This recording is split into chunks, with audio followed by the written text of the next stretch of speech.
అంధకారం పరిచిన భూలోకంలో దయ్యాల అహంకారంతో జనులు విలపిస్తున్నారు. ఓ నామం వినిపించింది.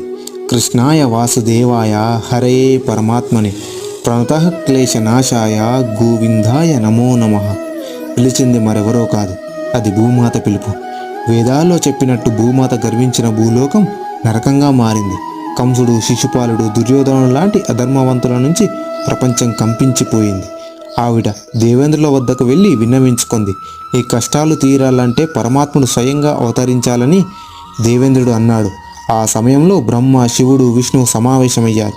శ్రీ మహావిష్ణువు నవ్వుతూ, నా అవతారమే అందరికీ శరణ్యమవుతుంది. ఆ కష్టాలన్నీ హరించేందుకు నేను కృష్ణునిగా భూలోకానికి వస్తాను అని అన్నాడు.